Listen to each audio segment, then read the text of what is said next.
नमस्कार, प्रदेश के number 1 news channel news 18 Rajasthan पर आप सभी का स्वागत है। मैं हूं आपके साथ हेमंत कुमार। शाम के 7 बज रहे हैं और आप देख रहे हैं अपना पसंदीदा बुलेटिन महारो राजस्थान।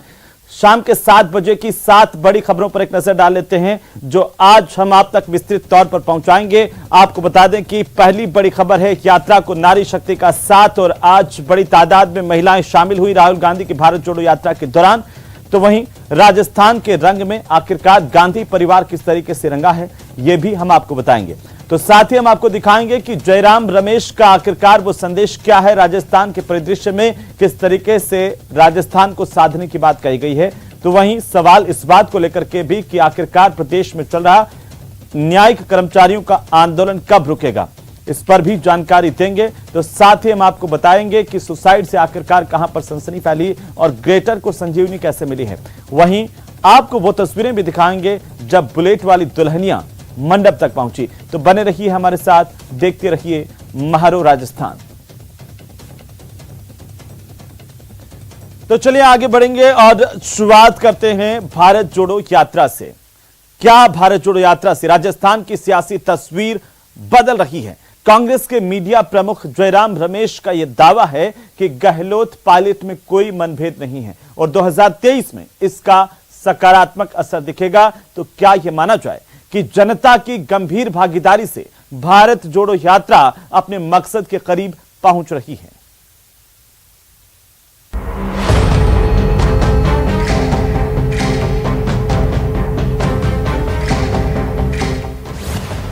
यात्रा में महिला शक्ति का संदेश।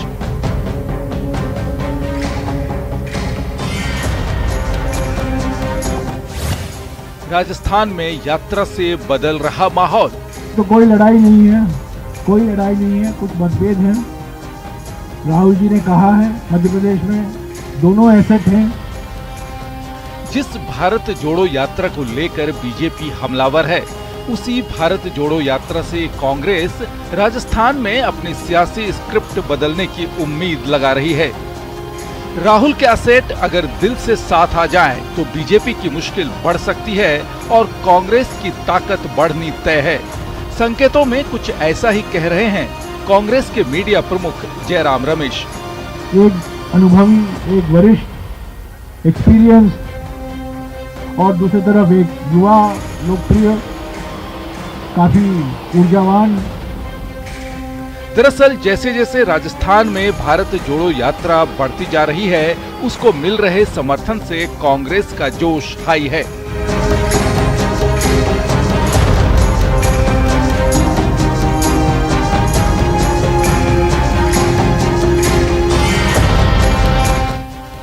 राजस्थान में यात्रा के 8वें दिन महिलाओं की ये भागीदारी भी कांग्रेस के सपने को परवान चढ़ाने के लिए काफी है।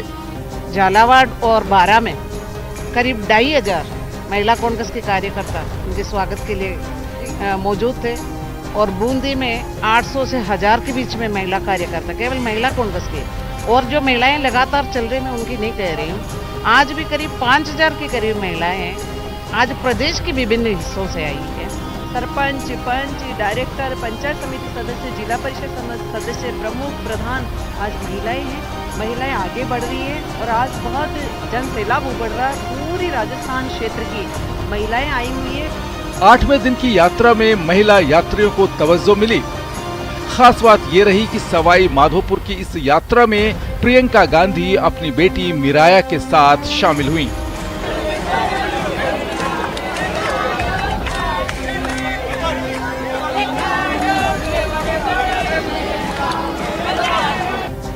नेताओं कार्यकर्ताओं के साथ आम लोगों की भागीदारी से कांग्रेस का जोश हाई है।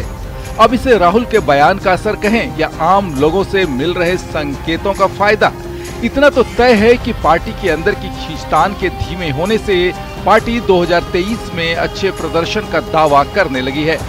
दोनों पार्टी के लिए जरूर, मैंने भी कहा है, राहुल जी ने भी दोहराया है कि दोनों पार्टी के लिए जरूरत है। और मैं समझता हूँ कि भारत जोड़ो यात्रा के बाद और अशोक जी ने जो भेंट वार्ता की है कल, जो मैंने देखा है, साफ हो जाना चाहिए कि भारत जोड़ो यात्रा का असर सकारात्मक हुआ है। आपको बता दें कि 4 दिसंबर को भारत जोड़ो यात्रा एमपी के रास्ते राजस्थान पहुंची। 21 दिसंबर तक इस यात्रा को राजस्थान में रहना है और माना जा रहा है कि भारत जोड़ो यात्रा के करीब 18 दिन के इस राजस्थान प्रवास ने कांग्रेस में बहुत कुछ सकारात्मक बदलाव लाया है। Sachin Kumar, news 18 network, Sawai Madhopur. तो वहीं राज्यसभा सांसद नीरज डांगी आज भारत जोड़ो यात्रा में शामिल हुए और इस दौरान न्यूज 18 से खास बातचीत करते हुए उन्होंने कहा कि राजस्थान में कांग्रेस अच्छा प्रदर्शन करेगी और उसे कोई सत्ता से हटा नहीं पाएगा। आप भी देखिए।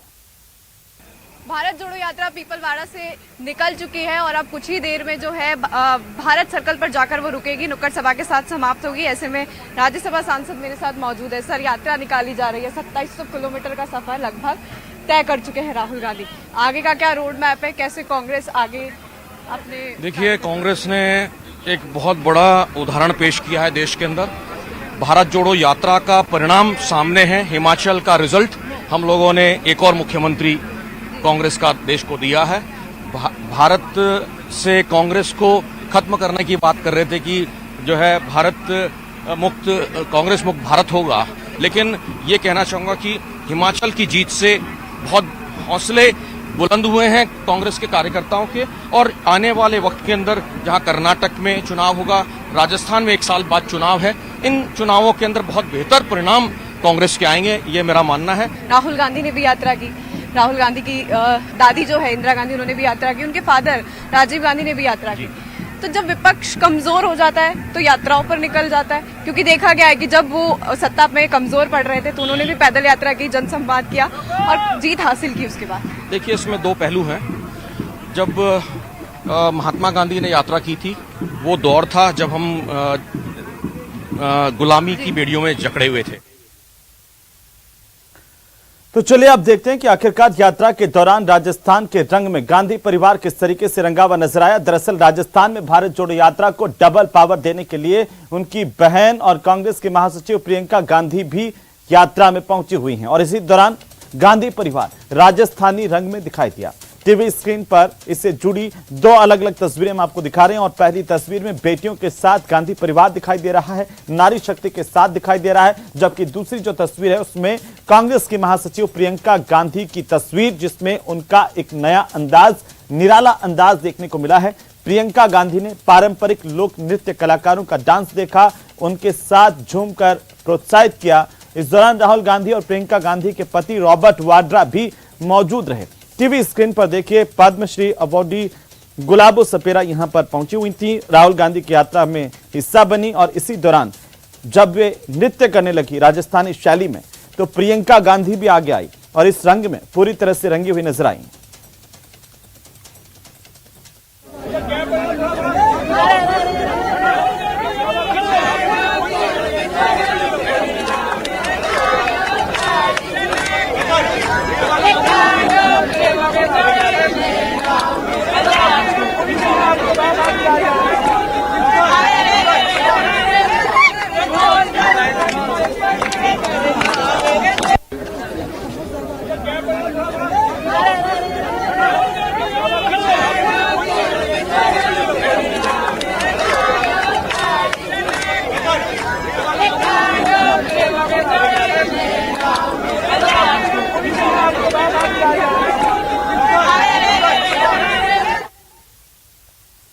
तो वहीं राहुल गांधी की भारत जोड़ो यात्रा को लेकर के नेता प्रतिपक्ष गुलाब चंद कटारिया ने कहा है कि राहुल को मुख्यमंत्री अशोक गहलोत से प्रदेश में महिला अपराधों में हुई बेतहाशा बढ़ोतरी को लेकर के सवाल पूछने चाहिए थे।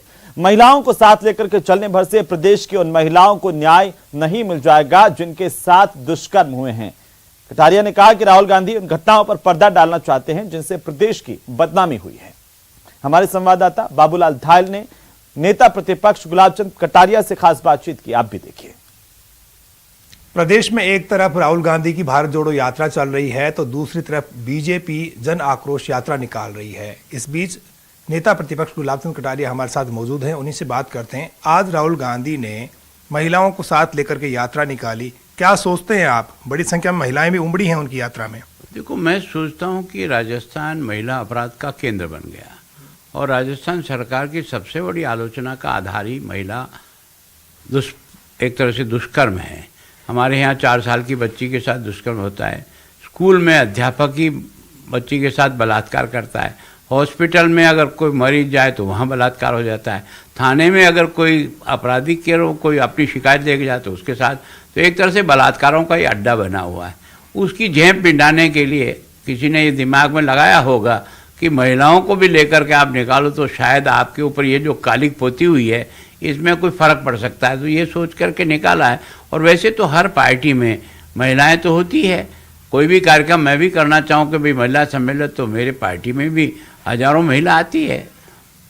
लेकिन जो पार्टिसिपेशन है इस यात्रा में हर वर्ग का, युवाओं का, किसानों का, दूसरे वर्ग का, वो काबिले तारीफ बताया जा रहा है कि बड़ी संख्या में लोग आ रहे हैं। आपको लगता नहीं कि जन आक्रोश यात्रा में इतनी भीड़ उमड़ रही है? आपने कई जिलों का दौरा किया, राहुल गांधी की यात्रा का कंपैरिजन अगर बीजेपी की जन आक्रोश यात्रा से किया जाए तो आप इसको कहाँ पाते हैं? देखो, राहुल गांधी की यात्रा के बारे में मेरे को बहुत ज़्यादा नहीं है, लेकिन आज मुझे जो कोटा की हमारी जो लाड़पुरा की विधायक है कल्पना जी, उन्होंने जो बताया कि 3 दिन तक नेशनल हाईवे बंद कर दिया, तो एक तरह से मैं सोचता हूँ कि केवल यात्रा को सफल करने के लिए, आज दिन तक प्रधानमंत्री की भी कभी यात्रा होती है तो नेशनल हाईवे 3 दिन बंद नहीं रहती है, कुछ घंटों बंद रह सकती है। तो एक तरह से ये तो सभी सीमाओं को पार करके उनकी यात्रा को सफल कराना यही सरकार का एकमात्र कार्यक्रम रहा है, और सारी शक्ति उसी पे झोंक करके अपने नेता को खुश करने का प्रयास किया, ऐसा मुझे लगता है। लेकिन वो अपनी यात्रा कर सकते हैं, हमें उसमें कोई एतराज नहीं। कैमरा पर्सन शेर सिंह के साथ बाबूलाल धायल, न्यूज़ 18 जयपुर। तो वहीं बीजेपी के प्रदेश अध्यक्ष सतीश पूनिया ने आज राहुल गांधी से 8वां सवाल पूछा। सतीश पूनिया ने राहुल गांधी से प्रदेश में बिजली को लेकर के सवाल दागा, तो साथ ही कहा कि अशोक गहलोत सरकार ने जन घोषणा पत्र में सस्ती बिजली देने का वादा किया था, मगर इस पर सरकार ने अमल नहीं किया। सतीश पूनिया ने कहा कि कीमतें घटाने के बजाय बिजली महंगी की गई। उन्होंने कहा कि नए किसानों के लिए जो किसानों को अभी भी लंबा इंतजार नए कृषि कनेक्शंस को लेकर के करना पड़ रहा है, वहीं कड़ाके की ठंड में भी किसानों को रात में बिजली दी जा रही है। राहुल गांधी इस पर जवाब क्यों नहीं देते? राहुल गांधी जी से मेरा आज 8वां सवाल है, और मैं याद दिलाना चाहूंगा कि उन्हीं की पार्टी ने 2018 में जन घोषणा पत्र में भी और अनेक भाषणों में भी इस बात का जिक्र किया था कि यदि कांग्रेस पार्टी की सरकार आती है तो सस्ती बिजली देंगे, अच्छी बिजली देंगे, पूरी बिजली देंगे और किसानों को कनेक्शन देंगे। आज 2.5 लाख किसान कनेक्शन का इंतजार कर रहे हैं। एक लंबी फहरिस्त है। 10,000 रुपए की सब्सिडी जो भारतीय जनता पार्टी के शासनकाल में दी जाती थी, 2.5 वर्षों तक उसको बंद रखा। आज कड़ाके की ठंड में किसान बेबस और लाचार है सिंचाई के लिए, उस ठंड के कारण मौतें भी हो गई।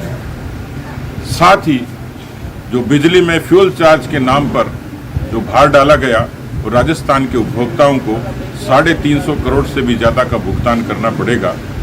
कुल मिलाकर आज का मसला है बिजली का। राजस्थान के उपभोक्ताओं को सस्ती और पूरी बिजली कब देंगे और किसानों के लंबित 2.5 लाख कनेक्शन कब पूरा करेंगे? तो चलिए आगे बढ़ेंगे, और इसी बीच बड़ी खबर मिल रही है राजसमंद से। आपको बता दें कि पुजारी हत्या मामले में बड़ी जानकारी सामने आ रही है, जहां पुजारी के हत्या मामले को लेकर के अब सुपारी किलर भी गिरफ्तार किया गया है। आरोपी धर्मवीर सिंह रावत की गिरफ्तारी हुई है। जांच अधिकारी ने इस बात को लेकर जानकारी दी। मामले में अब सुपारी किलर की गिरफ्तारी हुई है। सिरोड़ी और गोरम घाट के जंगलों से इसे पकड़ा गया। जंगल में छिप करके फरारी काट रहा था।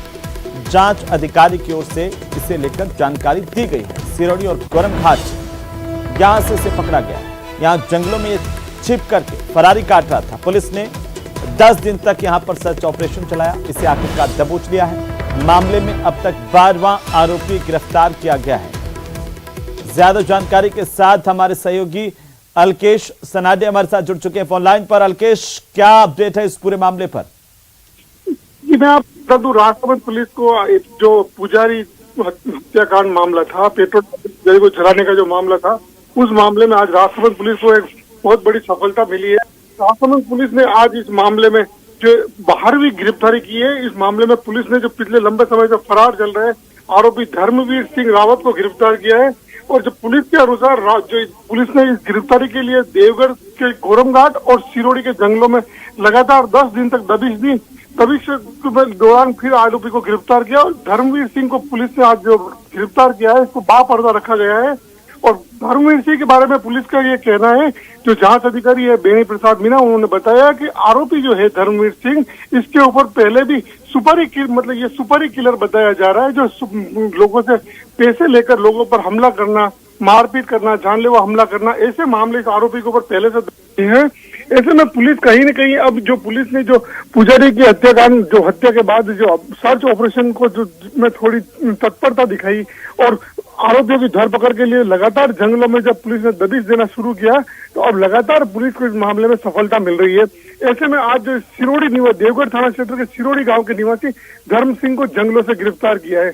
और हेमंत, बड़ी बात यह है कि पिछले कुछ समय जब पुलिस ने अब जो आरोपियों की जो पिछली वारदात करने के बाद जो ये जो इलाका पड़ता है, ये इलाका घना जंगल वाला इलाका पड़ता है जी। तो ऐसे में जो सारे आरोपी थे वो बाद में वारदात को अंजाम देने के बाद जंगलों की ओर फरार हो गए थे और जंगलों में ही छुप कर रह रहे थे, क्योंकि वो बिल्कुल अल्केश, 12वें आरोपी की गिरफ्तारी यहां पर हुई है। बहुत शुक्रिया तमाम जानकारी के लिए। नजर बनाए रखिए, अपडेट हम लगातार आपसे लेते रहेंगे। तो चलिए, फिलहाल वक्त तो चला एक छोटे से ब्रेक का। ब्रेक के उस पार हम आपको दिखाएंगे आखिरकार मुआवजे के लिए हल्ला बोल कहां नजर आया।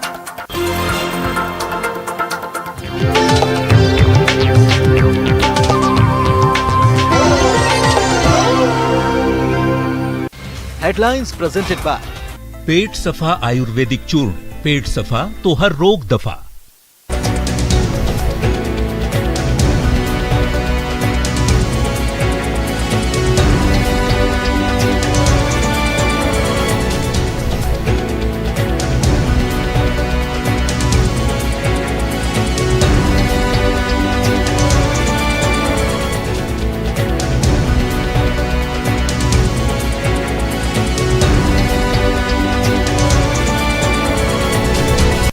हेडलाइंस प्रेजेंटेड बाय पेट सफा आयुर्वेदिक चूर्ण, पेट सफा तो हर रोग दफा।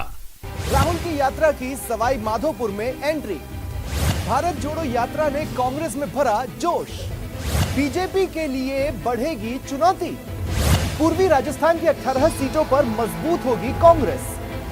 पूरब से सधेगा 23 का मिशन। देखिए मेरे साथ आज रात प्राइम डिबेट।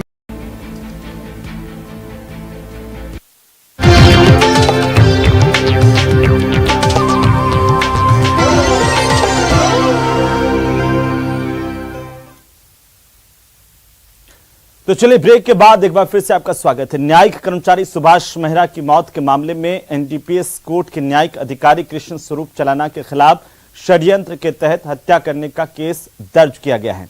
पुलिस ने भारतीय दंड संहिता की धारा 302, 342, 370 और 120B के तहत यह केस दर्ज किया।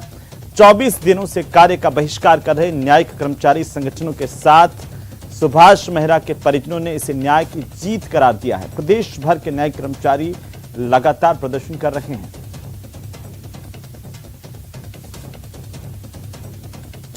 तो आंदोलन करने वाले न्यायिक कर्मचारी संगठनों और मृतक सुभाष मेहरा के परिजनों से बात की हमारे संवाददाता राकेश शर्मा ने।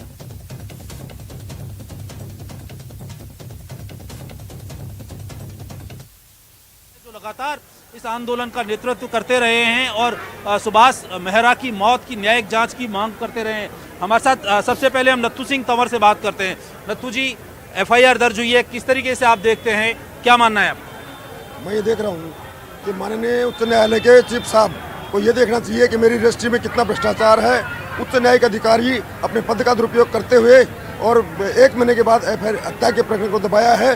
तो ऑनरेबल चीफ साहब से मेरा आग्रह है, निवेदन है और संदेश है कि आम जनता के दुखों को देखते हुए पूरी रजिस्ट्री को हटा दें और स्वच्छ छवि के आदमी को रजिस्ट्री में रखें। सतवीर जी, आपने लगातार इस मामले को लेकर अनशन किया। आज जो पुलिस एफआईआर है उसके बाद क्या आप कहेंगे इस एफआईआर को?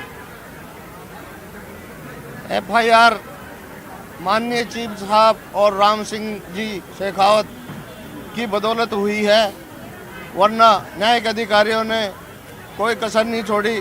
2 FIR न्यायाधीश के खिलाफ हुई है, आम जनता में भी इससे गलत संदेश जा रहा है और मैं न्यायपालिका को यह संदेश देना चाहता हूं कि आप अधीनस्थ कर्मचारियों को शोषण करने से बचें, उनके साथ में सद्व्यवहार बनाए रखें।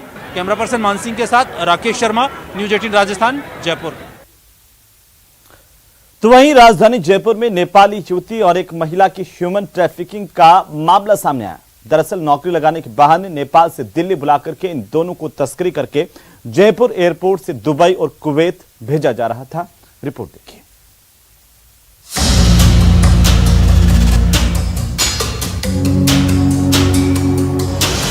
जयपुर के रास्ते ह्यूमन ट्रैफिकिंग का खेल। नौकरी लगाने के बहाने नेपाल मूल की एक महिला और एक युवती को खाड़ी देशों में भेजने का मामला सामने है, लेकिन ऐन वक्त पर सूचना जयपुर के एयरपोर्ट थाना पुलिस को मिली, जिसके बाद पुलिस ने तस्करी के इस रैकेट को बीच में ही रोका। अच्छी नौकरी के बहाने दुबई भेजने की तैयारी।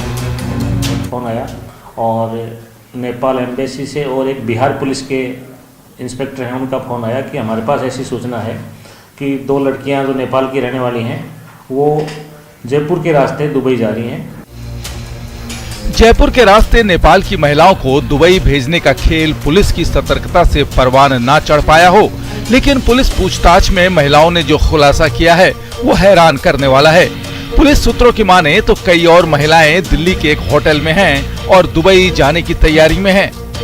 पुलिस की माने तो इन्हें मोटी सैलरी का झांसा देकर बुलाया गया है। उनसे पूछताछ की बातचीत की तो उनको काम के बहाने से वहाँ भेजा जा रहा था, तो हमने दोनों को समझाइश करके वहाँ उनका डिपार्चर रुकवाया और थाने पर लेकर आए और थाने पर लाके उनसे बातचीत करके और वहाँ SSB के और जो मानव तस्करी विरोधी यूनिट है बिहार की, उनसे बातचीत की गई। उन्होंने उनके घर वालों से संपर्क साधा और हमने उनको अभी नारी निकेतन पे भिजवाया है। दरअसल पुलिस को ये सफलता दिल्ली के एक NGO की सूचना पर मिली, जिसने जयपुर पुलिस को नेपाली युवतियों की तस्करी की जानकारी दी थी। नेपाल की महिला को कोई तस्करी करके via Delhi via Jaipur spice jet की फ्लाइट से दुबई में तस्करी करने के फिराक में है, जिसको समय रहते रेस्क्यू करना बहुत आवश्यक है। जिसके तुरंत बाद हमने DCP ईस्ट और जयपुर DCP ईस्ट और SHO दिग्पाल जी से एयरपोर्ट से हमने बात की। बहरहाल दिल्ली से नेपाल तक फैले इस रैकेट को लेकर जांच चल रही है, जिस जांच के बाद ही इस रैकेट का भांडाफोड़ हो सकता है। मामले की जानकारी जयपुर पुलिस ने नेपाल एम्बेसी उसके अलावा दिल्ली पुलिस को भी दी है, जिसके बाद इस पूरे मामले की जांच शुरू कर दी। अब देखना होगा कि इस पूरे मामले में तस्करी के रैकेट में कौन कौन लोग शामिल है। कैमरा पर्सन अविनाश के साथ विष्णु शर्मा, न्यूज 18 राजस्थान, जयपुर। तुम्हारे राजस्थान में खबरें अभी और भी हैं, लेकिन फिलहाल वक्त एक छोटे से ब्रेक का। जल्द लौटेंगे, आप बने रहिए हमारे साथ।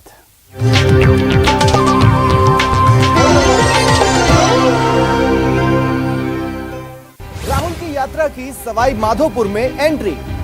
भारत जोड़ो यात्रा ने कांग्रेस में भरा जोश। बीजेपी के लिए बढ़ेगी चुनौती। पूर्वी राजस्थान की 18 सीटों पर मजबूत होगी कांग्रेस। पूरब से सधेगा 23 का मिशन।